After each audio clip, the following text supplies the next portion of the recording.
ওর টাকা লাগে, তারপরে জব কার্ডের জন্য 2000 টাকা নিয়েছে। জব কার্ডে তো ধরো 22-এ আর কি, 22-এর থেকে আজ পর্যন্ত কোনো 1 টাকাও পাই নাই। খালি জিজ্ঞেস করলে বলে কি ডিমান্ড দিয়েছি, দেরি হবে। এমনকি সাথে জিআরএসও আছে। তারপরে 2 দিন পরে পরে অ্যাকাউন্টও করিয়েছে, আমারে অ্যাকাউন্টও করিয়েছে। ওই দিনকে জিজ্ঞেস করলাম, বলে কি অ্যাকাউন্ট বানান এয়ারটেলের। পরে 300 টাকা দিয়ে এয়ারটেলের বানালো, আমার শাশুড়িরও বানালো পয়সা নিয়ে। পরে আর কোনো এখনো পর্যন্তই ঢুকে নাই। ওই দিনকে 1000 টাকা। তারপরে কি বোর্ডের নামে কত নিয়েছে? বোর্ডের নামে 300 টাকা।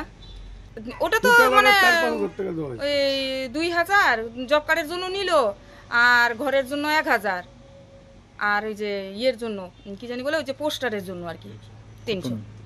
হ্যাঁ, জিআরএসও সাথে ছিল, যেদিনকে 1000 টাকা দিলাম। তারপরে বললাম যে ইয়ে করতে, আবার বলছে বলে আরও দেওয়া লাগছিল আর কি, আমাদের তো টাকা লাগে না, এটা জিআরএসের দিতে লাগে আর কি। আমি বলছি কি ঠিক আছে, জব কার্ডে টাকা ঢুকলে তারপরে দিব। মেন হলো এই গোটার কারণে, জব কার্ডের টাকার কারণে টাকা ঢুকবে খালি কইতেছে টাকা ঢুকবে। সেদিন কয়েকবারই বলা হয়েছে, বললে খালি কি কয় আমরা ডিমান্ড দিয়ে রাখছি। এর আগে ওদিনকে চালিতে ওরা ধরছিলাম আমি, চালিতে ধরার পরে ও কয় কি করতে পারস কর।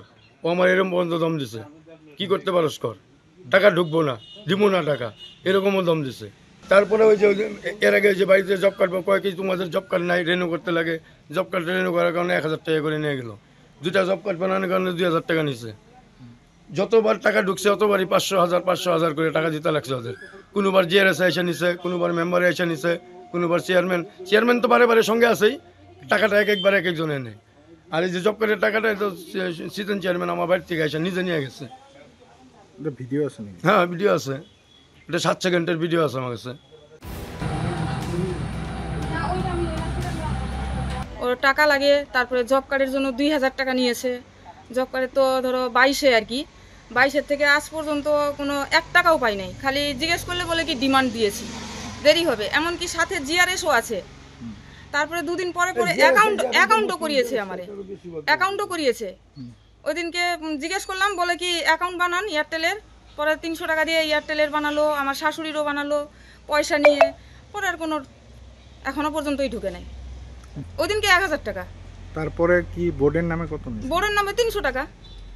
ওটা তো মানে ওই 2000 জব কার্ডের জন্য নিল, আর ঘরের জন্য 1000, আর ওই যে ইয়ের জন্য কি জানি বলে, ওই যে পোস্টারের জন্য আর কি 300। হ্যাঁ, জিআরএসও সাথে ছিল, যেদিনকে 1000 টাকা দিলাম।